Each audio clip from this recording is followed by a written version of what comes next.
Radhe Radhe everyone, आप देख रहे हैं सीरियल सियापा, जहां पे हम देते हैं आपको आप के फेवरेट शो राधा कृष्ण की पूरी इंटरेस्टिंग अपडेट। आज रात के एपिसोड की शुरुआत होती है शाल्व के साथ, जो कि वन में कृष्ण का इंतजार कर रहा होता है और वहां पर एक गाय दौड़ती हुई आती है, जिस पर वो गुस्से में निशाना साध देता है। यहाँ पर पीछे से किसी ग्वाले की आवाज़ आती है, जो कहता हुआ नजर आता है कि अरे मेरे कृष्ण को मत मारो, मेरे कृष्ण को मत मारो।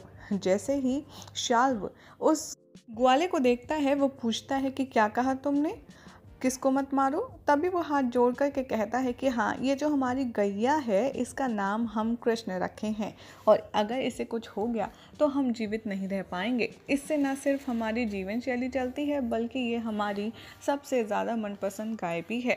शाल्व यहाँ गुस्से में उसी पर बाण साध देता है और कहता है कि तुम्हारी इतनी ज़रूरत, तुमने इसका नाम कृष्ण रखा है, ये क्या बात है। तभी वो कहता है कि हाँ, अगर इसको कुछ हो गया तो हमारे घर पर राधा, रुक्मिणी, सत्यभामा, इन सब का क्या होगा। ये सुनकर शाल्व बहुत ज़्यादा हैरान हो जाता है और कहता है कि क्या तुमने अपने घर वालों का नाम कृष्ण के घर वालों जैसा ही रख दिया। तभी वो ग्वाला कहता है, नहीं नहीं, ये तो हमारी छोटी छोटी गाय और उनके बच्चे हैं, जो इनकी फैमिली हैं। अगर इसे कुछ हो गया तो उन सब बेचारों का क्या होगा। शाल्व को यहाँ बहुत ज़्यादा गुस्सा आता है। वो कहता है कि लेकिन तुमने अपनी गायों का नाम कृष्ण के परिवार के साथ क्यों रखा है।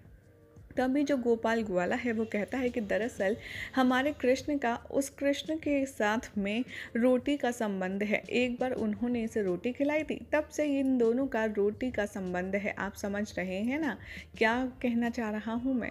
और यहाँ पर यानी कि जो ग्वाले रूप में कृष्ण आए हैं गोपाल बनकर, वो पूरा पूरा शाल्व को मैनिपुलेट कर रहे हैं, उनको डिस्ट्रैक्ट करते हुए नज़र आ रहे हैं, ताकि वो अपने मार्ग से भटक जाएं। और यहाँ पर ऐसे ही कुछ हंसी ठिठोली वाली बातें गोपाल करता हुआ नजर आता है।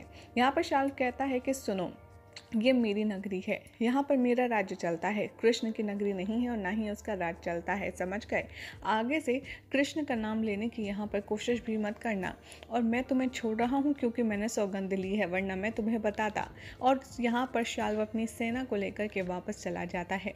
शाल्व को जाता देख यहाँ पर श्री कृष्ण अपने रियल अवतार में आ जाते हैं और वन में जाते हुए देख कहते हैं कि शाल्व, मैं जानता था कि तुम ऐसा ही कुछ करने वाले हो, लेकिन अब मुझे वो करना होगा जो मैं चाहता नहीं था करना।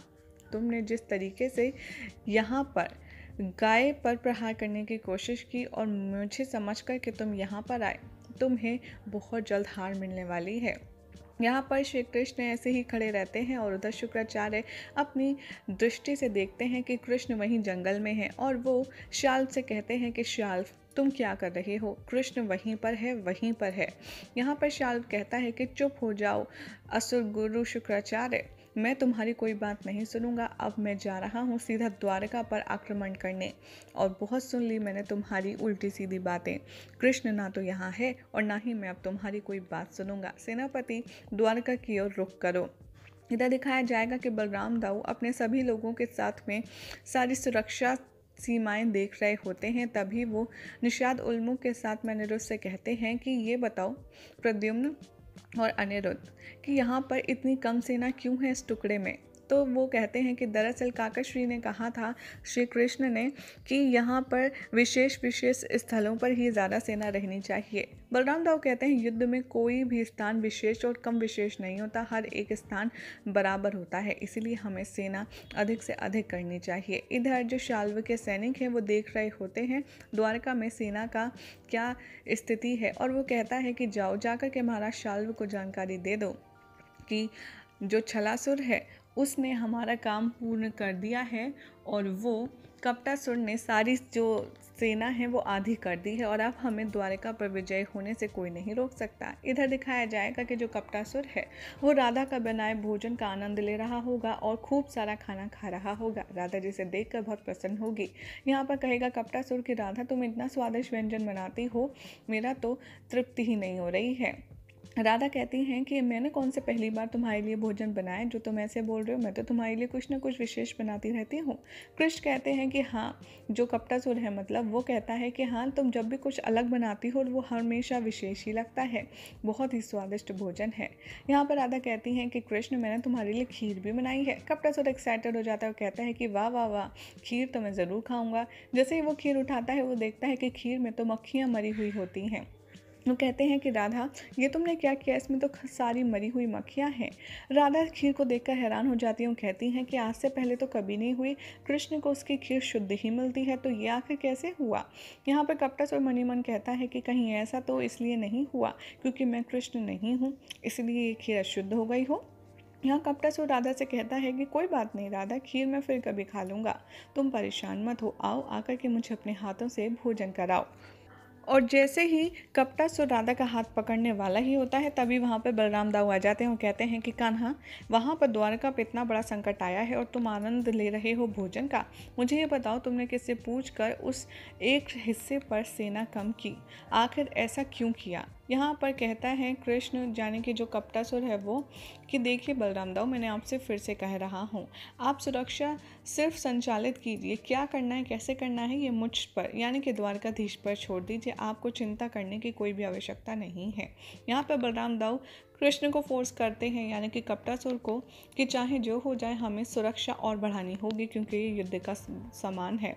और यहाँ पर जो कपटासुर है वो बातों बातों में सोचने डूब जाता है कि मैंने तो महाराज शाल्व को वचन दिया था कि मैं सेना को आधी कर दूंगा, लेकिन अब मैं कैसे कर सकता हूँ। राधा तभी कहती हैं कि कृष्ण, बलराम दाऊ सही तो कह रहे हैं, वैसे इसमें ही मेरी प्रसन्नता है, तुम जाओ, जो बलराम दाऊ कह रहे हैं वो कर दो।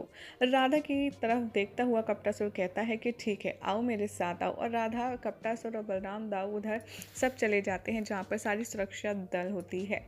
वहाँ पर श्री कृष्ण बना कपटासुर सबके सामने ये ऐलान करता है कि सब लोग ध्यान से सुनिए, आज से लेकर के हमेशा के लिए बलराम दाऊ ही हर एक सुरक्षा सीमा और सुरक्षा बल का संधान करेंगे।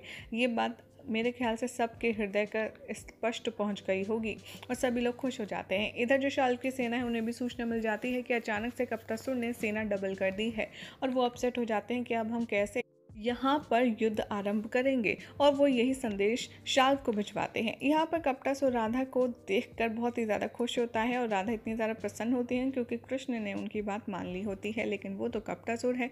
वो मन ही मन राधा को देखकर सोचता है कि मैं यहाँ आया तो द्वारका को जीतने था, लेकिन अब द्वारका बाद में राधा पहले, मुझे राधा को हासिल करना है, किसी भी हाल में उसे अपना बनाना है।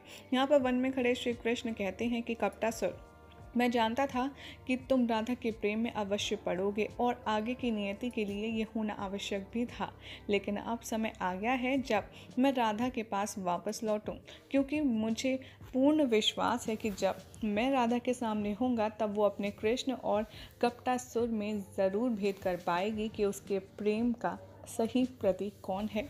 यहाँ पर श्री कृष्ण गाय से विदा लेते हैं और कहते हैं कि राधा, मैं आ रहा हूँ। यहाँ पर महादेव गौरी माँ से कहते हैं कि गौरी, लेकिन पार्वती माँ काफ़ी ज़्यादा नाराज़ होती हैं। वो कहती हैं कि मैं आपसे बात नहीं करूँगी। मुझे ये समझ नहीं आ रहा कि भाई कृष्ण ने ऐसा क्यों किया, वो ऐसा क्यों कर रही हैं। महादेव कहते हैं कि मेरे आराध्य कुछ भी कोई भी बिना कारण के नहीं करते हैं, उन्होंने ऐसा किया है तो उसके पीछे कुछ ना कुछ बात ज़रूर होगी। मतलब यहाँ पर श्री कृष्ण के गायब हो जाने लेकर के इन दोनों के बीच में थोड़ी सी बहसबाजी हो जाती है, जिसके बाद गौरी रुष्ट हो जाती हैं। महादेव कहते हैं क्या करूं, इस लीला का आनंद तो गौरी के साथ ही आता है, मुझे जाकर उसे मनाना ही होगा। यहाँ कपटासुर काफ़ी ज़्यादा खुश होता है। वो कहता है कि बस हम द्वारका पर चढ़ाई करने ही वाले हैं और हम युद्ध शुरू करेंगे। यहाँ पर शुक्राचार्य कहेंगे कि तुम मूर्ख हो, इतनी जल्दी अभी नहीं करना चाहिए, वैसे भी तुम्हारा जो कपटासुर है उसने कुछ किया नहीं है। तभी सैनिक जानकारी देता है कि कपटासुर ने द्वारका की सीमा पर सुरक्षा 2 गुनी कर दी है। ये सुनकर शुक्राचार्य यहाँ शाल्व को भड़काते हैं और कहते हैं कहीं ऐसा तो नहीं तुम्हारा ही कपटासुर तुम्हें ही कपट से छल रहा हो, क्या पता, वैसे भी अभी सारी द्वारका का द्वारकाधीश वही बना बैठा है। यहाँ पर राधा कुछ चित्र बना रही होती हैं और रुक्मिणी भी, जिसे देखकर कपटासुर कहता है कि ऐसा क्यों लग रहा है कि कल कुछ विशेष पूजा होने वाली है, लेकिन आखिर क्या। यहाँ पर कृष्ण आता है राधा के पास यानी कि कपटासुर वो राधा से कहता है कि वैसे तो मुझे ज्ञात है, पर फिर भी मैं तुमसे पूछ रहा हूँ राधा, कल ऐसा क्या विशेष है। राधा कहती है कि कृष्ण, ये तुम मुझसे पूछ रहे हो, तुम्हें तो ज्ञात होना चाहिए ना। यहाँ पर कपटासुर राधा की बहुत सारी तारीफ करता है, कहता है कि तुम इतनी खूबसूरत हो, तुम जिसके पास हो उसे किसी और चीज़ की क्या ज़रूरत होगी। ऐसी ढेर सारी प्रेम वाली बातें करता है राधा, जिसका जवाब हमेशा की तरह ही देती हैं, बड़ी सादगी से। यहाँ पर कृष्ण बना कपटासुर राधा से ये जानने की कोशिश करता है कि ऐसा क्या विशेष होने वाला है कल, लेकिन राधा उसे नहीं बताती और कहती हैं कि तुम्हें तो ज्ञात ही है ना क्या होगा। यहाँ पर कपटासुर जाते जाते कहता है, चाहे जो हो जाए राधा, अब तुम्हारे लिए तो मैं ही कृष्ण हूँ, और वैसे भी तुम नहीं पहचान पा रही हो मुझे शुक्राचार्य के आशीर्वाद से, तो बस अब तुम हमेशा मेरी ही होगी, क्योंकि राधा सिर्फ कृष्ण की है और कृष्ण इस समय मैं हूँ। यहाँ अचानक से द्वारका में बहुत सारी गाय आ जाती हैं, जिसे देखकर द्वारपाल देखते हैं और रोकते हैं। कहते हैं ये सारी गाय पता नहीं कहाँ से आ गई हैं। वहाँ से होगी शो से एक नई एंट्री, जिसका नाम होगा आप सभी के फेवरेट गिरधारी, यानी कि श्री कृष्ण का एक नया अवतार होने वाला है, जो कि ग्वाला बनकर आएगा और कहेगा कि दरअसल हम वृंदावन से आए हैं और ये हमारी गाय हैं। और ये कहकर कि वो अपना इंट्रोडक्शन देता है और द्वारका में अंदर प्रवेश करने की इच्छा जताता है। यही हो जाएगा आज रात के एपिसोड का एंड। जिसके बाद कल क्या होगा आपको बताएंगे नेक्स्ट रिपोर्ट में। पहले ऐसे ही मज़ेदार अपडेट्स के लिए चैनल को सब्सक्राइब करें और इस वीडियो को लाइक शेयर करना बिल्कुल भी ना भूलें।